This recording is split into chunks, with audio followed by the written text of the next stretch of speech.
안녕하세요. 스포츠 저금통입니다. 김하성 선수의 계약 규모가 어쩌면 3천억보다 더 큰 규모의 계약으로 이어질 수 있다는 소식이 들려 화제가 되고 있습니다. 현재 메이저리그 샌디에이고 파드리스에서 김하성 선수와 같이 뛰고 있는 후안 소토는 메이저리그를 대표하는 천재 타자 중 한 명입니다. 이 선수의 빅리그 통산 성적은 총 6시즌에서 총 779경기를 뛰며 타율 2할 8푼 8리, 출루율 4할 2푼 1리, OPS 0.946을 기록했습니다. 그리고 매 시즌 30개의 홈런과 100타점, 볼넷도 100개 이상을 기대할 수 있는 리그의 몇 안 되는 타자로 잘 알려져 있죠. 이 선수의 압도적인 타격 능력 때문에 메이저리그 현지 언론에서는 새로운 연장 계약서가 15년 총액 4억 4천만 달러에 이를 것으로 보도를 하고 있었습니다. 이미 이 자체로도 메이저리그 역사에서 최상위권의 계약 규모인데 후안 소토와 그의 에이전트인 스캇 보라스는 이것에 대해 거절을 하는 스탠스를 보였습니다.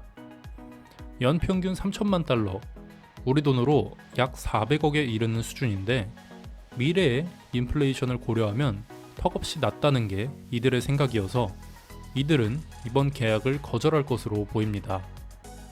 그런데 현지 언론에서 소토의 계약을 회의적으로 생각하는 이유는 바로 2년 전에도 워싱턴에서 샌디에이고로 후안 소토가 이동하는 과정에서 있었던 트러블이 바로 이 문제였다는 것이기 때문입니다. 워싱턴은 이미 자신들의 스타 플레이어였던 브라이스 하퍼를 비싼 돈을 주고 잡은 상태이기 때문에 그를 샌디에이고로 트레이드 시켜버린 것이었죠. 후안 소토는 자신의 가치를 굉장히 높게 평가하고 있는 선수입니다. 몸만 건강하다고 하면 연평균 5 이상의 승리 기여도를 기록해줄 수 있는 선수로서 승리 기여도 같은 최근 각광받고 있는 지표를 굉장히 잘 이용하고 있는 계약 방식을 고수하고 있습니다. 하지만 솔직히 샌디에이고는 현재 다른 스타 플레이어들을 영입하는 데에 너무나도 큰 돈을 썼기 때문에 여러 명의 선수들을 처분하고 있는 와중에 계약 기간이 겨우 2024년까지밖에 남지 않은 후안 소토를 붙잡을 것인지에 대해서 굉장히 이야기가 많이 나오고 있습니다. 또한 샌디에이고는 4억 4천만 달러 규모의 계약을 제시했지만 소토와 보라스는 약 5억 달러 이상의 돈을 받아내려고 하기 때문에 샌디에이고의 입장에서는 사실상 불가능한 계약으로 보입니다. 그래서 오히려 샌디에이고는 소토를 잡기보다는 김하성 선수를 약 3천억 이상의 돈을 주고 오히려 계약을 맺을 수도 있다는 전망이 나오고 있습니다.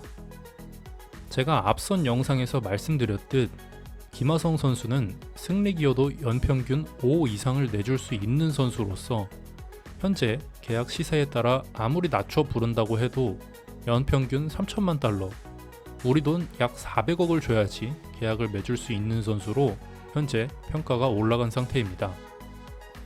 그런 와중에 현재 KBO에서 메이저리그로 진출을 위해 준비하고 있는 이정우 선수도 1억 달러 계약 얘기가 나오는 걸 생각하면 굳이 5억 달러나 주고 수비가 좋지 않고 타격에만 몰빵이 되어 있는 후안 소토 선수를 잡는 것보다 비슷한 성적을 내면서 연봉도 싸고 팀을 향한 더욱더 헌신적인 플레이를 해줄 수 있는 김하성 선수를 2억 달러가 조금 더 넘는 계약으로 잡고 후안 소토와 동갑인 98년생 이정우 선수를 1억 달러에 잡아 그의 발전 가능성을 한번 시험해보는 것도 오히려 더 좋은 선택이 될 것으로 보여 후안 소토를 잡기보다는 이 둘을 잡는 데에 좀 더 매진할 것으로 보입니다.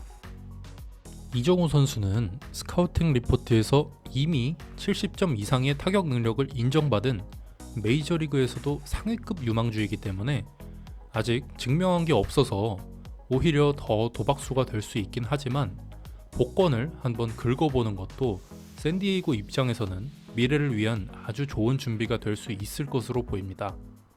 특히나 샌디에이고는 현재 이미 후안 소토 선수에게 연간 2천만 달러 이상의 연봉을 지불하고 있고 내년엔 3천만을 낼 것을 생각하면 오히려 이정우 선수를 선택하는 것이 훨씬 더 좋은 선택이 될 수 있을 것이라는 평가가 주를 이루고 있습니다.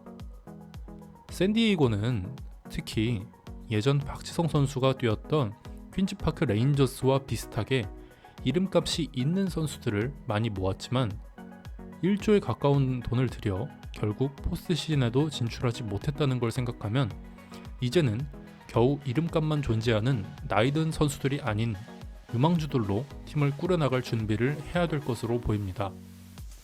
김하성 선수의 수비는 말할 것도 없고 이정우 선수 역시도 스카우팅 리포트에 따르면 굉장히 좋은 평가를 받고 있는 게 사실이기 때문에 수비가 굉장히 떨어지는데 수비의 한 자리를 차지하는 후한 소토를 데리고 있기보다는 야구는 투수전이다 라는 말이 있듯이 투수전에 도움이 되는 김하성 선수와 이정우 선수를 데리고 있음으로써 단기 성적보단 장기적으로 보는 그런 행보를 보이는 게 팀의 미래를 위해서 훨씬 더 좋은 선택이 아닐까 싶습니다.